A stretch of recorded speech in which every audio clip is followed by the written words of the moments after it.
managing a robotic workforce? Is there government help for trucking? And capacity in the industrial real estate market? Pull up a chair and join us as the editors of DC Velocity discuss these stories, as well as news and supply chain trends on this week's Logistics Matters podcast.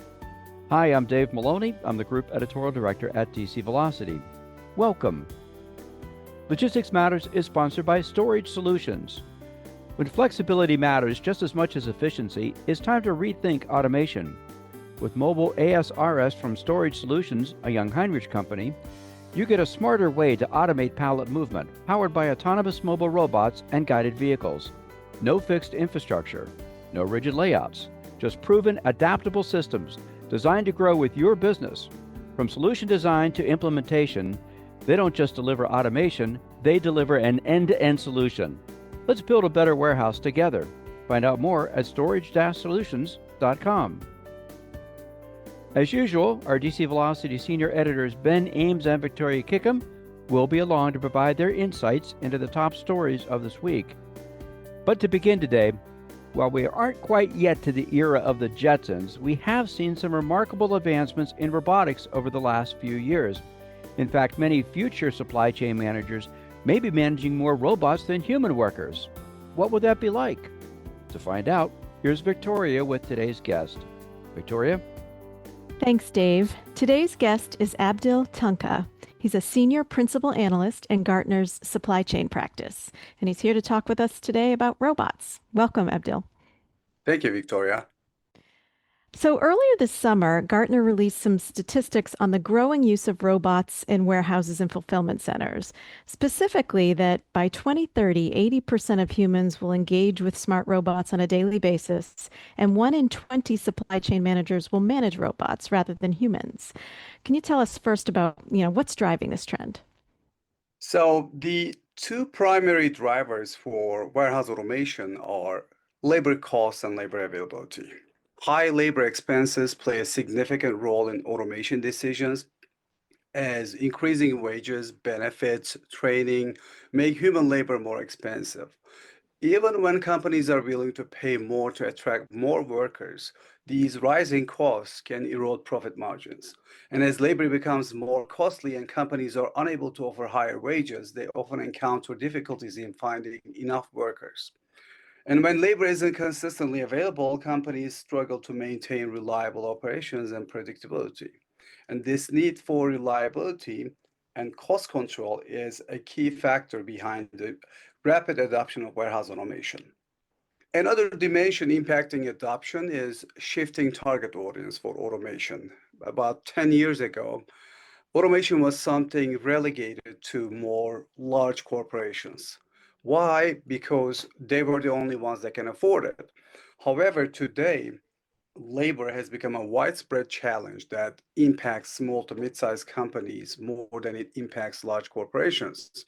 Think about it. A nationwide grocery chain can pay $25 an hour for a forklift driver, and it will make a dent on their financials. However, smaller companies can't operate with those costs. So they had to turn their face to automation. It's not an option, but a necessity for them. Also, globally, only 25% of all warehouse operations are run by large corporations, while 75% of them are run by small to mid-sized companies. Considering their automation needs, I see a tremendous upside potential in automation adoption. And that's why we predict that 1 in 20 supply chain managers will manage robots rather than humans by 2030. So given all that, what are the different skills required for managing all those robots? And, how does that change the way the warehouse or fulfillment center will function as a whole? It is really a mix of technical, operational, and soft skills. On the technical side, workers need to understand how the robotic systems function, how to maintain them, and how they interact with warehouse management software. Data analytics is becoming a must. Teams are now expected to interpret robot performance data, things like idle time, task completion rates, or battery usage. And the technical skills required for employees vary depending on the application and the type of robot, right? For example, at an Amazon Fulfillment Center, a technician might be responsible for identifying issues with their Kiva robots. And those are the ones that move entire shelves to human pickers. In other facilities, staff might be working with AMRs from companies like Locus Robotics, which are designed to collaborate directly with human workers in picking environments. So it really depends on the application. From an operational standpoint, operations shift quite a bit. Managers often need to rethink processes like cross-docking or order batching to fit within the capabilities of the robotic systems they own. Take Walmart, for example. They've restructured some of their high-tech distribution centers so that bots can automatically sort goods by destination. There is a big shift happening. Traditional roles like manual pickers are turning into positions like robot operators, system analysts, or remote monitors. That means a lot more training and change management is needed so workers feel confident and supported in those new roles. So it's really a full transformation, not just plugging in some machines. It's a fundamental shift in how warehouses are run, and it is becoming more data driven, more efficient, and more adaptable. Yeah, sounds like a big culture change within the warehouse. So, how can managers and company leaders prepare for those coming changes? Can you recommend any, tips or best practices really for getting ready for this change? It really starts with the people, Hmm. right? One of the most important steps is investing in upskilling your people. That means offering training in areas like robotic operation, basic IT, and data analytics.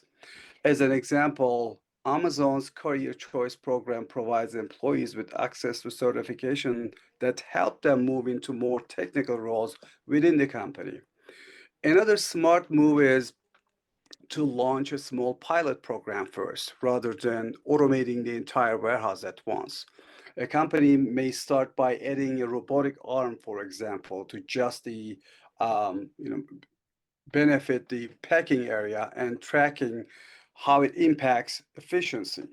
We have seen mid-sized logistics companies use this phase approach very effectively. System integration is another dimension of this change. It is important to connect your robots with your warehouse management system so everything runs smoothly and updates in real time. A lot of modern platforms offer open APIs that make integration easier. And you can't overlook the human element, right? Clear communication and change management are essential.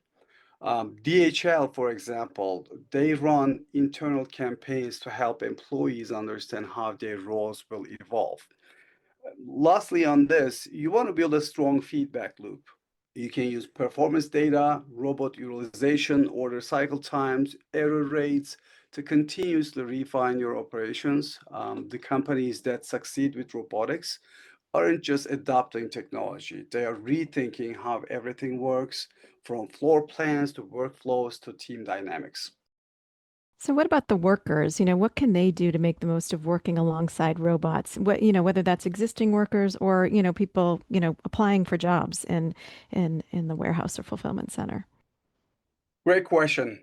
Let me make something clear first because I get this question all the time. For warehouse workers, the shift to automation doesn't mean being replaced, it means evolving. The most proactive thing they can do is embrace the technology and be open to learning. That might start with understanding how the robots operate day to day, how they move, how tasks are assigned, how tasks are allocated, how to safely interact with them.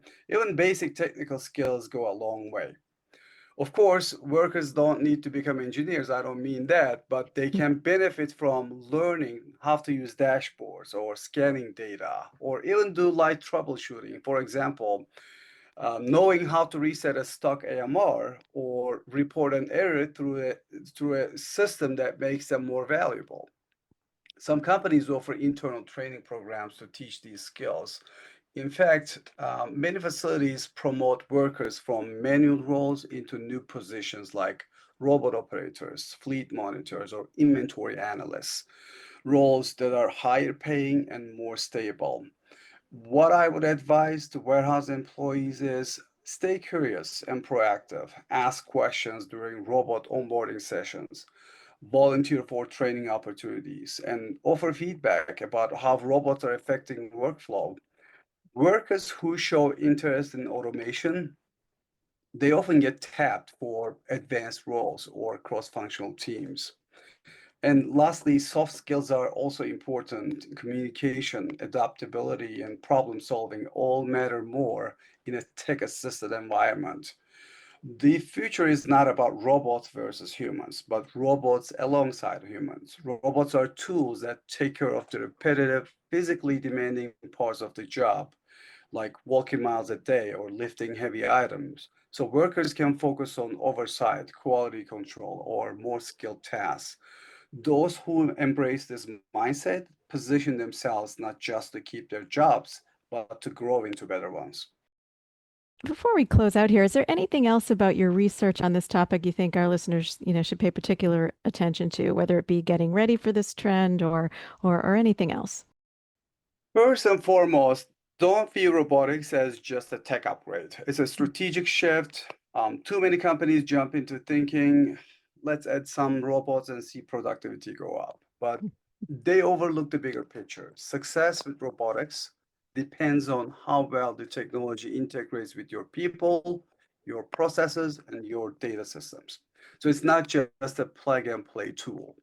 Even though modern robotic solutions are more user-friendly, you still need to plan thoughtfully. That means looking at your current workflows, identifying where automation makes the most sense, and making sure your staff is ready to adopt it. I always say start small, learn fast, scale smart to go faster later.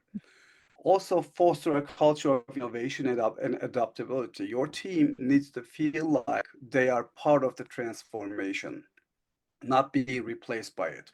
Communicate clearly and effectively, celebrate the early wins, and involve frontline workers in testing and feedback. They often spot practical issues that engineers or executives might miss. And lastly, with widespread availability of numerous automation options, warehouse automation decisions being driven bottom up by the operational teams no longer works. To be successful, you must create a top to bottom strategy led vision to support your automation decisions. Automation can deliver incredible gains, but only if they are treated as part of a larger operational and cultural evolution. The companies that thrive with automation the most are the ones that align their warehouse automation strategy, technology, and people from the start. So, in short, plan holistically, invest in your people, and think in long term. All good advice. Abdil, thank you for joining us today. We appreciate your expertise. Thank you for the opportunity, Victoria. Yeah, thank you. We have been talking with Abdil Tunca of Gartner. Back to you, Dave. Thank you, Abdil and Victoria. Now let's take a look at some of the other supply chain news from the week. And as we've reported often, the trucking industry and especially the truckload sector has been in a market slump that's lasted a few years now. And Ben, you wrote this week that there have been some new rules out of Washington that may offer some relief. Can you explain the details? Yeah, I'd be glad to. And that's right. People talk about a freight recession, and it's important to point out it's not the same across all sectors. The trucking market is not monolithic, so the less than truckload and the parcel delivery areas have actually been faring better than the full truckload area. And those folks are really hurting, though.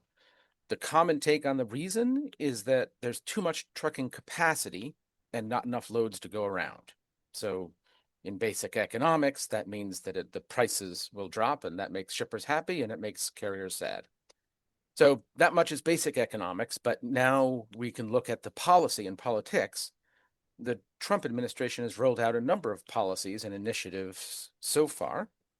It's hard to account for the overall singular philosophy behind those, but there is a general theme that could potentially have an impact by shrinking the number of drivers and thus the number of trucks on the roads. So some folks in the industry think with fewer trucks, but with the same amount of freight, maybe rates will rise again. And to put some details on what we're talking about here, these are things like moves to restore English language proficiency standards.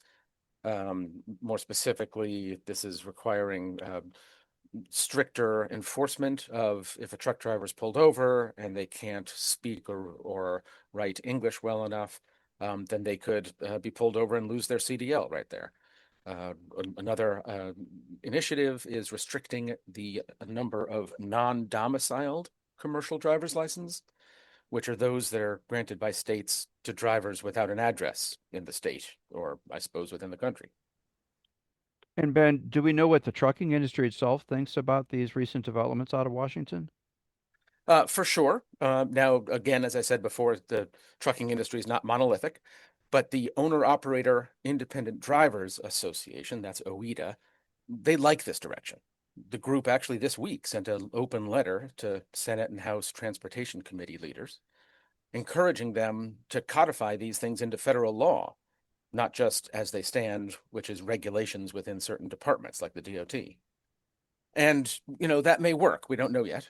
But I did also hear this week from industry analysts who cautioned that change of this magnitude would take time. For example, there's a transportation industry analyst group, FTR, which said that the potential for a capacity-driven recovery in trucking has risen over the past month due to, as we mentioned, restrictions imposed on issuing or renewing commercial driver's licenses for foreign drivers. But Avery Weiss at FTR said, despite some anecdotal reports about various effects of a crackdown on immigrant drivers, the data has yet to show a substantial impact on market conditions. And a similar message came from financial side analysts with TD Cowen.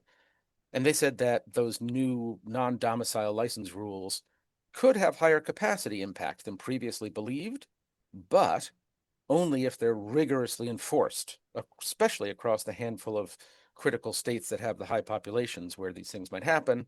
Specifically, they referenced places like Illinois, California, and Washington. But, both of those groups actually settled on a forecast that saw truckload sector economics improving maybe by 2027. I don't think that's soon enough to put a smile on too many truckers' faces right now, since a lot of them, I think, are struggling to pay the bills based on those low freight rates. But only time will tell. Yes, it is a capacity problem that has taken years to create, so I imagine it will also take at least that long to resolve completely. That's exactly right. It takes a long amount of space to turn an aircraft carrier. What do they say? Thank you, Ben. Glad to. And speaking of capacity, Victoria, you wrote this week about the industrial real estate market that's showing some positive capacity numbers of its own. Can you share more about trends driving an upsurge? Absolutely. Yeah, happy to, Dave. So, demand for industrial real estate, which includes warehousing and logistics space, surged in the third quarter, according to a report from real estate firm Colliers released this week. The company's Q3 U.S. industrial market statistics report forecasts a stabilizing industrial landscape that is poised for growth and marked by stronger demand and slowing development. To put some numbers to that, net absorption of industrial space, which is a key measure of demand, climbed to 60 million square feet in Q3. That was the highest level since early 2023, and it nearly matched new supply. Vacancy inched up just 4 basis points in the third quarter to 7.4%. That's the smallest increase since the fourth quarter of 2022. The researchers said vacancy rates are nearing their cyclical peak and are expected to stabilize as demand grows and new supply remains limited. Again, all this signals a stabilizing market in which supply and demand are more in sync than in recent years. Well, that's certainly a good thing to see that stabilization, but you also mentioned that development is slowing. What did the report say about that, Victoria?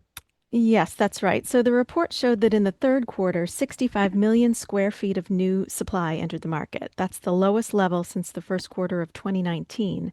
And it also represents just a fraction of what was being delivered during the height of the recent construction boom. New supply surpassed 100 million square feet for 9 straight quarters between about the middle of 2022 and the middle of 2024, according to the report. Now, the report also tracked a slowing construction pipeline. Industrial space under construction fell 19% year over year, reaching 270 million square feet. That's the lowest level since 2018 and a 62% decrease from the 2022 peak of 711 million square feet. So hopefully, as interest rates fall, it will provide more incentives to actually begin some new development projects. Yes, we'll have to wait and see. Thank you, Victoria. You're welcome. We encourage listeners to go to dcvelocity.com for more on these and other supply chain stories. Also, check out the podcast notes section for some direct links to read more about the topics that we discussed today. And we'd like to thank Abdil Tunca of Gartner for being our guest. We welcome your comments on this topic and our other stories. You can email us at podcast@agilebme.com. We also encourage you to subscribe to Logistics Matters at your favorite podcast platform. Our new episodes are uploaded on Fridays. And a reminder, Logistics Matters is sponsored by Storage Solutions. When flexibility matters just as much as efficiency, it's time to rethink automation.